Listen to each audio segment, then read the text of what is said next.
Ok, bonjour tout le monde, ici Shakib de Master Trading Group. Je vous souhaite la bienvenue dans cette vidéo de tour d'horizon sur l'économie sur la bourse.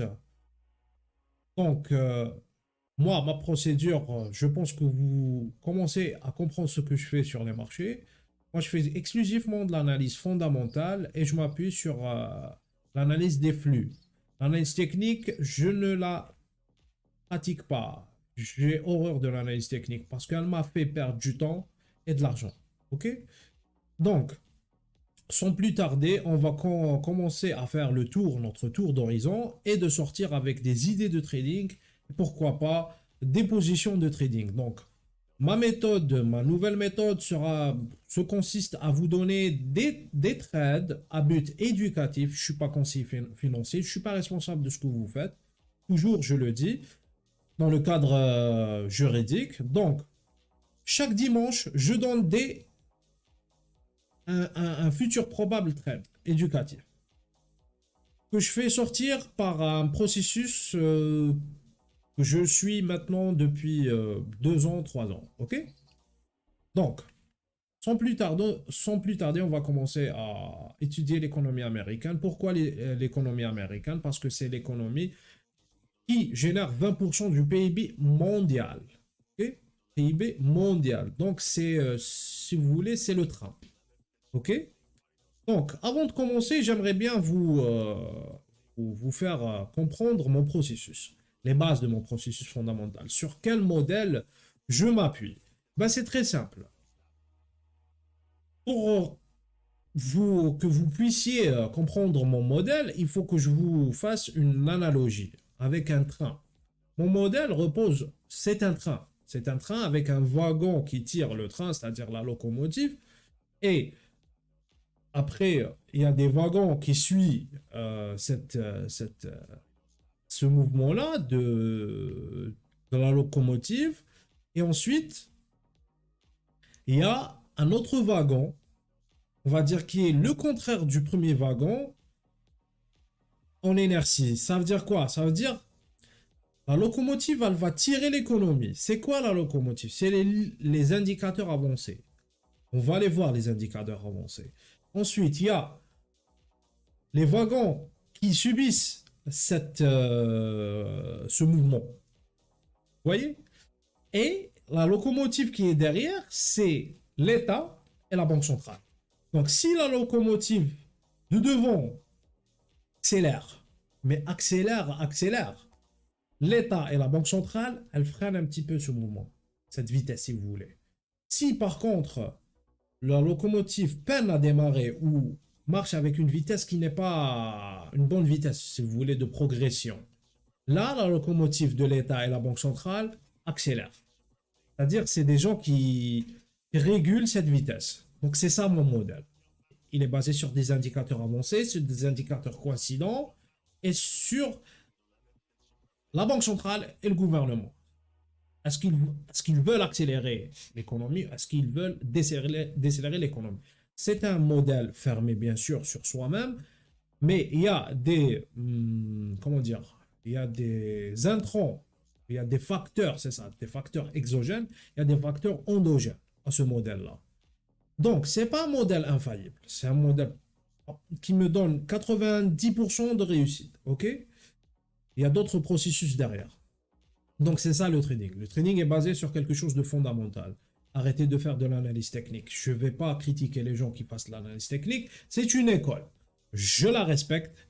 J'ai fait cette école et j'ai fait l'école fondamentale. Non, je peux vous dire que je reste dans la fonda. C'est vraiment quelque chose de très puissant. Donc sans plus tarder, on va commencer avec notre tour d'horizon et je vais vous montrer que pertinent sur l'économie américaine. Ok? Alors, ici, sur le modèle, on est dans le back, base effect comparatif. On compare l'effet de base. Parce que on est en février et souvenez-vous que février dernier, on a eu la fameuse crise du coronavirus. En fait, ce petit virus, eh ben, c'était un prétexte ou c'était un moyen ou c'était, comment dire, c'était quelque chose qu'on a, prétexté pour fermer l'économie. Donc, c'était pas quelque chose, un intrant sur le modèle. Vous vous souvenez, je vous ai dit qu'il y a des paramètres exogènes et endogènes. Ce coronavirus est un paramètre exogène à l'économie. Donc, on a fait fermer l'économie. Maintenant, on peine à la réouvrir. C'est ça le problème. Donc, Q1 2021, on est ce qu'on appelle dans une zone 1. Zone 1, c'est quoi? Zone 1, elle est ici. La croissance élevée, inflation élevée. Moi, je ne suis pas d'accord. C'est une fausse zone 1. OK? On est en train de rattraper, on est en train de rattraper l'effet de base qu'on a perdu. Vous comprenez? Donc, on a fermé l'économie, on le réouvre actuellement progressivement. On n'a pas encore regagné notre niveau d'avant Covid. Donc pour moi, cette zone n'est pas une zone 1. Pour moi, c'est une fausse zone 1. Donc croissance élevée, inflation élevée, ça dépend. Je vais vous démontrer ça sur les indicateurs avancés. Alors, la matrice, c'est quoi? C'est un tableau de bord pour moi. C'est un tableau de bord, ça veut dire est-ce que l'économie, le premier wagon, si vous voulez, est-ce qu'elle accélère ou pas? Comprenez? Regardez, leading indicators, les indicateurs avancés, le premier wagon, il était à 16, 16, 16, 21. Il augmente, certes. Mais regardez ici. Attendez, je vais un petit peu zoomer pour que vous puissiez regarder le problème. Regardez. ASM manufacturier. Manufacture, c'est le secteur industriel. ASM non manufacturier, c'est le secteur des services. UMCACI, c'est le secteur, c'est la confiance des consommateurs. Est-ce que les consommateurs sont aptes à consommer, à faire sortir de l'argent ou pas? Et en dernier lieu, on a le building permit, c'est-à-dire le secteur du housing, le secteur de construction, si vous voulez, parce que c'est un secteur qui génère beaucoup de travail et beaucoup du PIB. Donc ça, c'est les indicateurs avancés. Regardez le problème. Le problème, il est sur la consommation. Sur VS 12 mois, l'actuel VS 12 mois, l'actuel VS 6 mois, l'actuel VS 12 mois average et 3 mois. On est en dessous. Le problème est dans la consommation. Pourquoi il est dans la consommation? Parce que les gens ne travaillent pas comme avant le Covid. Mais ils étaient, il y a de cela un an. Donc, on va aller sur le secteur du travail. Regardez, on est dans des niveaux assez élevés. Ça, c'est le Continuing Jobless Claims. C'est quoi le Continuing Jobless Claims, Shakib? C'est très simple. C'est les gens c'est des demandeurs d'emploi, mais ils ont plus de 2 semaines. Vous comprenez? Il y a les premiers demandeurs d'emploi qu'on appelle Initial Jobs Claims et on a les après 2 semaines, 3 semaines. Continuing Jobless Claims. Regardez. On est dans des niveaux très élevés. Donc, je l'ai comparé avec le Unemployment Rate ou le taux de chômage. Regardez le taux de chômage. Il était très élevé ici. Ensuite, paf, on continue. On a fait un petit rebond et on corrige. Vous comprenez? Donc, dans ce train, le fameux train de mon modèle, eh ben, le problème réside dans le travail. OK? Parce qu'on a fermé. OK, maintenant, on va aller voir l'inflation. L'inflation, regardez. US CPI year over year. L'inflation en CPI. L'effet de base, c'est-à-dire ce mois-ci avec le mois dernier de l'année dernière, va devenir de plus en plus facile. Et on va retomber parce que ça, c'est l'effet de base de l'année dernière. Par contre, en janvier, l'inflation est venue élevée que décembre. Ça veut dire qu'on est dans un trend haussier. Par contre, regardez le core CPI. On est dans un trend qui commence à être baissier. Ça veut dire quoi? Ça veut dire tout simplement que l'économie, ok, que cette inflation est une inflation pompée ou biaisée par l'alimentaire et l'énergie. Parce que le core CPI, c'est quoi? C'est l'inflation laisse moins l'énergie et l'alimentaire. Vous allez me dire pourquoi les économistes, les traders ou les asset managers ou les hedge funds regardent et font la différence entre le core et le CPI. Parce que tout simplement, les prix des matières premières sont très volatiles, tels que le grain, le soybean, le soja, le blé, le cacao, le café, vous m'avez compris. Et l'énergie, le pétrole, secteur du pétrole, secteur énergétique est très volatile. Donc, nous, pour qu'on puisse pallier ce biais qui fausse l'inflation, on fait le core CPI. Ça veut dire quoi? Ça veut dire que l'inflation est en train de baisser. Ça, c'est un point très important dans l'économie et dans le comportement des actifs. OK? Alors, on revient. On revient à notre chère planche. Et maintenant, après l'inflation, on va voir le GDP. Okay, le GDP. Regardez le GDP. Le GDP, c'est le cycle économique, si vous voulez. Hein. On peut dire que c'est le cycle économique. Regardez. Je voulais attirer votre attention sur cela. C'est ça l'effet de base. Si tu ne connais pas l'effet de base, eh ben c'est cela l'effet de base. Regardez, ici, c'était la crise des subprimes en 2008. Ici, c'est la crise, je ne sais pas, premier pétrole ou crise de l'Irak, je pense. Et ça, c'était la crise du Japon. Regardez, on a clôturé, on a fait un lockdown de l'économie, et on recouvre l'économie, mais on la recouvre à moitié. C'est-à-dire, nous, ce qui nous intéresse, de recouvrir toute cette descente, c'est-à-dire de revenir à ces niveaux-là. Contre, en ce moment-là, on peine à redémarrer. Pourquoi? Parce que il y a des problèmes sur la chaîne, sur le supply chain. Ok, vous avez compris. Donc, le cycle économique est ici. On accélère un petit peu. Ok, maintenant, sentiment, je vais vous montrer. Ça, c'est un indicateur qu'on a peaufiné, moi et mes équipes, qui s'appelle Business Cycle Monitor for Leading Indicators. C'est-à-dire, c'est les leaders, c'est un indicateur dédié aux indicateurs avancés, au premier wagon du train qui initie le mouvement. Regardez. Regardez le wagon, ce qu'il fait. Il a recouvert son effet de base. Il a piqué un petit peu, revenir, monter, et il décélère un petit peu. Okay? Ça veut dire quoi? Ça veut dire que l'économie est en train de décélérer. Vous allez me dire, ça va nous aider sur quoi ces informations? Ben, c'est très simple. Ça veut dire que votre indice S&P, tous les indices américains vont décélérer dans pas longtemps. Parce que ça, c'est le leading indicator, c'est des indicateurs avancés. Donc, qu'est-ce qu'ils vont faire, les acteurs économiques, tels que la Banque centrale, comment dire,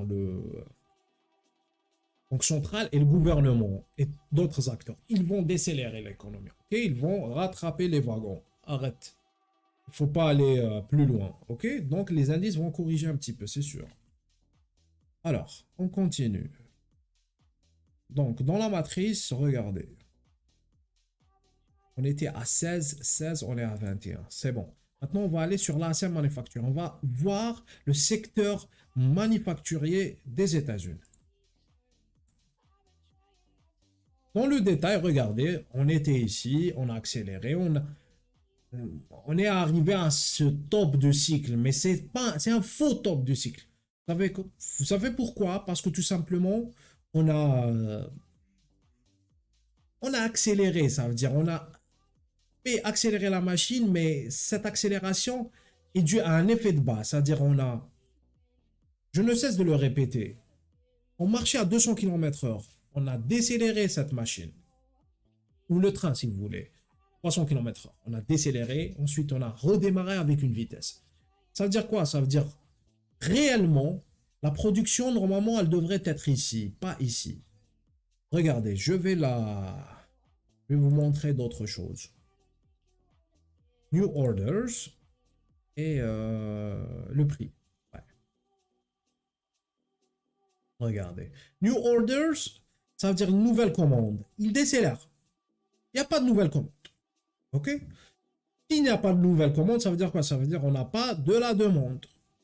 OK? Donc l'offre, elle va décélérer. Par contre, regardez les prix. Ne cesse d'augmenter, regardez les prix. Donc le problème, c'est que cette zone 1 qui dit que l'inflation up et croissance up, c'est-à-dire on a une augmentation de l'inflation et la croissance, c'est une fausse zone 1 parce que l'inflation, elle monte par quelque chose qui est volatile, donc qui n'est pas réel, Et la croissance, elle décélère. Ça veut dire quoi? Ça veut dire décélération de la croissance, augmentation de l'inflation, zone 3. Ok, probablement entre février et février, mars, avril, on aura une zone 3. Une zone 3, on va voir le comportement des actifs en zone 3. Alors, sur les secteurs, on a eu en janvier ce secteur-là, Primary Metals. C'est un secteur que vous pouvez... Ici, je peux générer des idées de trading. C'est-à-dire, dans ce secteur, je vais rechercher des sociétés qui ont un bilan financier assez correct pour acheter leur actions. Vous comprenez? Par exemple, Petroleum and Coal Product. Regardez ce qu'il a fait, le Petroleum Coal Product, le secteur. Il a décéléré. Paf, paf, revenu ici. Vous comprenez? Donc, c'est ça le problème maintenant sur l'économie. C'est pas question de corona, de nouveaux... les facteurs exogènes, si vous voulez, du bilan ou du budget de relance que tout le monde est en train d'attendre aux États-Unis. Alors, pour terminer cette vidéo, on va aller sur le code. Là, on va voir le comportement des actifs. Comportement des actifs, c'est quoi? On va commencer par le disaggregate. Oui, disaggregate. Disaggregate, ici. C'est quoi ça?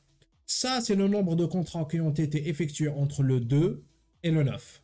2 février, 9 février. On est le 14. C'est-à-dire, on est le dimanche aujourd'hui, jour de la Saint-Valentin. Je souhaite longue vie à tous les couples qui s'aiment, bien sûr, qui veulent fonder une famille. Pas les faux couples hein, qui passent leur temps à faire n'importe quoi. Donc, revenons à nos moutons. Ça, c'est le disaggregate. Regardez. Je vais le décortiquer. Décortiquer dans ce que j'appelle... Ok. Ici. Ça, c'est le previous. Ça, c'est le... Ok, ça, c'est le previous. Je vais l'indiquer comme ça pour que je puisse le connaître. Ok. Regardez. On était sur le secteur des métals. On était à 30, 307, 381, 307 381 contrats. Maintenant, on est à 324 000. C'est-à-dire les contrats sur les métaux ont augmenté. C'est-à-dire le gold, le silver, le palladium et tout ça. L'énergie, 51 000, 517 000, 554 000. C'est signifiant. Le grain, 441 000, 479 000. Il a augmenté. Le soft, il a diminué. Ça veut dire quoi? Ça veut dire que l'argent est sorti du soft, a augmenté dans le grain, a augmenté dans l'énergie, a augmenté sur les métaux. Ça veut dire quoi? Ça veut dire probablement, je vais voir ici, par exemple sur les métaux. Qu'est-ce qui a fait que les métaux ont devenu... regardez, le gold 128 000. 128 000, c'est pas le gold. Le silver 60 000, 61 000. Un petit peu, on a acheté le silver. 86 000 sur le copper. Copper, c'est le cuivre. 96 000, c'est très significatif. Quand le copper augmente, ça veut dire que toutes les matières premières vont augmenter parce que c'est un leading indicator dans les matières premières. Et qui dit le copper dit les services, le secteur de construction. Ok, parce que le cuivre, c'est un indicateur sur le secteur de construction. Donc on achète le copper, on achète le cuivre. On peut acheter le cuivre cette semaine. Donc pour cette semaine, moi, je préconise d'acheter le crude oil, c'est-à-dire le pétrole. On va voir sur le graphe. Regardez le pétrole. On était à 34 000, 345 000. Non. On était à 395 000 contrats. On est à 426 000 contrats. C'est une vitesse de changement assez conséquente dans le pétrole. Et les mecs derrière, ils achètent du pétrole. Donc, ça veut dire quoi? Ça veut dire que ton pétrole, il va continuer à augmenter. OK? Ça, c'est le disaggregate. Maintenant, on va aller sur le financial. Financial, ce que les gens aiment, le forex et tout ça, les indices. Alors, sur le classement. Regardez, ça c'est le 2,9 et le 2,2. OK. La semaine passée, les indices, attendez, il faut que je C'est un agrandissement. Sur les indices, on était acheteur à 59%. Currency, c'est-à-dire le dollar, si tu veux, les monnaies, on était à 37%. Financial, c'est la dette, moins 4%. Cette semaine, 44%, c'est-à-dire on a diminué les contrats acheteurs, ou si tu veux, on a diminué les contrats, sur les indices. Rappelez-vous que je vous ai dit que l'économie est en train de décélérer, donc ça va corriger. Et qu'est-ce qu'on a fait? On a déplacé cet argent vers du cash. C'est-à-dire c'est le Forex qui va... Attendez, regardez ici. Regardez le currency. On était à 37, il est devenu 49. L'argent est devenu cash. L'argent a sorti des indices, il s'est transposé ou transporté vers le currency et le financial. Financial, on a vendu les financial, on était à moins 4, on est devenu moins 7. Ok? Maintenant, moi, j'ai préparé les positions. Ok? Positions, je vais vous les montrer. Avant de cela, on va aller sur le site pour voir les secteurs. Regardez le secteur énergétique, regardez. Depuis 1er janvier, il a fait plus 17%. Incroyable. C'est le secteur le plus porteur. Mais c'est de l'inflation aussi qui est créée derrière. Ça, c'est le secteur XLC. J'ai oublié quel secteur XLC. Attendez. Name of sector. Ok. De toute façon, le S&P a fait plus 5%. Ok. Maintenant, je vais vous donner un trade pour les disaggregates, c'est-à-dire pour le secteur énergétique. Vous voyez maintenant que c'est pas la peine de trader n'importe quoi ou n'importe comment sur les marchés parce qu'il n'y a rien. Si vous voyez une pattern de retournement de situation sur le gold, et le gold, il n'y a pas de contrat acheteur ou il n'y a rien sur le gold, il n'y a pas de fondamental derrière, ça veut dire que vous allez perdre de votre argent tout simplement. Ok? Ok, on continue. Alors, on vient sur TradingView et je vais vous donner quelques trades pour cette semaine. Avant de cela, regardez le S&P 500. Février dernier, on a eu une divergence ici, moins 27 degrés, de 27 degrés plutôt. Ok. Et là, on est à 22 degrés. Ok. Il va corriger, je sais qu'il va corriger. Attention. Donc, sur le CL c'est le pétrole. Pétrole, moi je le vois jusqu'ici, hein. Vous pouvez aller jusqu'à 60. 60, il va corriger un petit peu pour continuer à casser. OK? Donc, vous pouvez acheter le pétrole pour cette semaine, à but éducatif. Je ne suis pas responsable de ce que vous faites, mais il y a de fortes probabilités que le pétrole continue sa montée. Donc, regardez, la volatilité VVIX, la volatilité de la volatilité est en train de se réveiller un petit peu. Et là, on va aller, je vais vous montrer quelque chose de très significatif. Regardez, ça, c'est le ratio put-call. Ça veut dire, est-ce qu'on achète des puts ou des calls pour se protéger? Ok, je sais.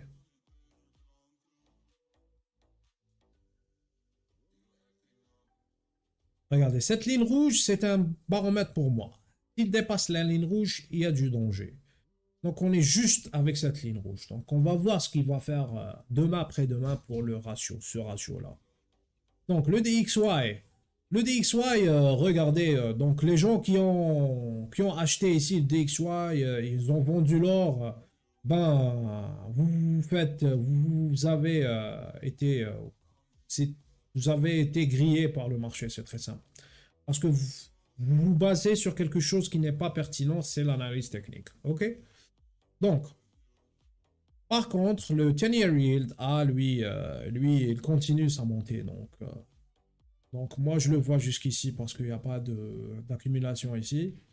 Donc, pour le Forex, je vais vous donner un des... Donc, quel est le... Écoutez, Chaque dimanche, je vous donne un trade financial, c'est-à-dire un trade sur les indices, le forex et sur la dette, c'est-à-dire ces trois composants. Et je vous donne un trade sur des aggregates, c'est-à-dire matières premières. Pour les matières premières, vous pouvez acheter du pétrole. Pour le financial, vous pouvez acheter cela. Regardez, attendez.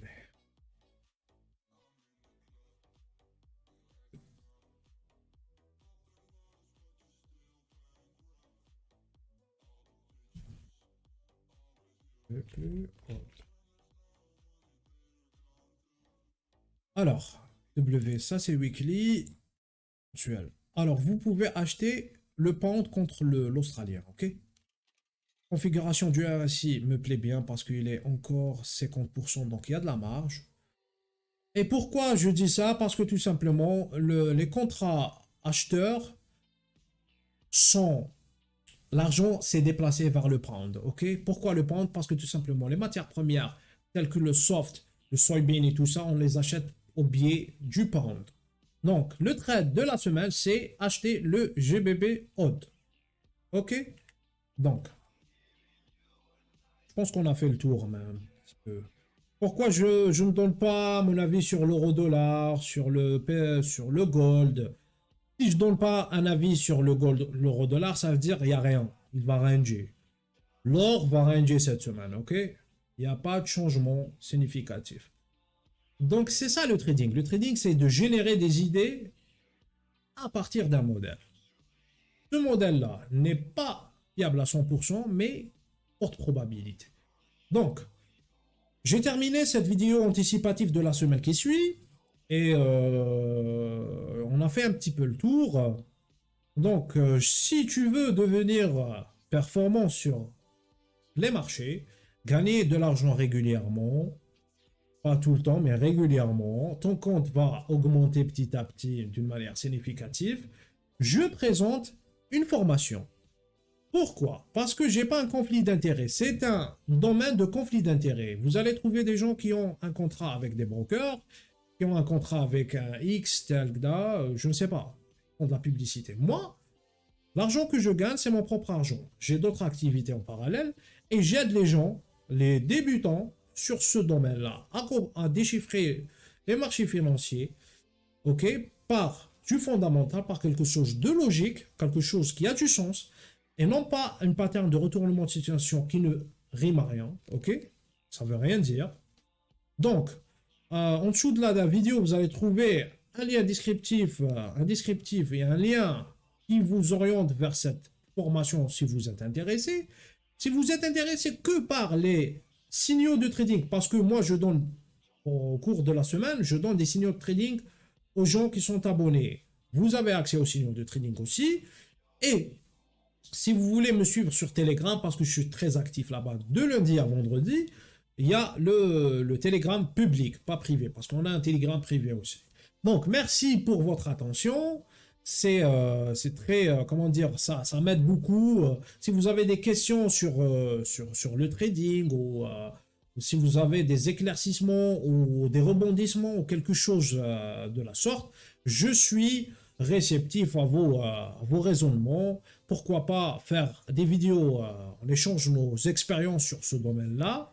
Donc, je le répète, ça ne sert à rien d'utiliser l'analyse technique, ok? C'est le moyen le plus rapide pour perdre son argent.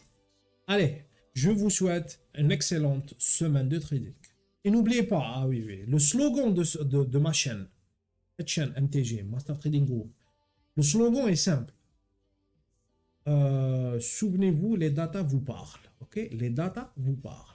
Il faut suivre les datas, il faut suivre le flux, suivre la musique si vous voulez. Allez, ciao, à la prochaine. Ticking, time is over. Before you know you're older, so sober, alone. Look, you getting my cold shoulder. You crying like it's rain. You causing all the pain. No closure, I'm colder. You getting nothing, Joker.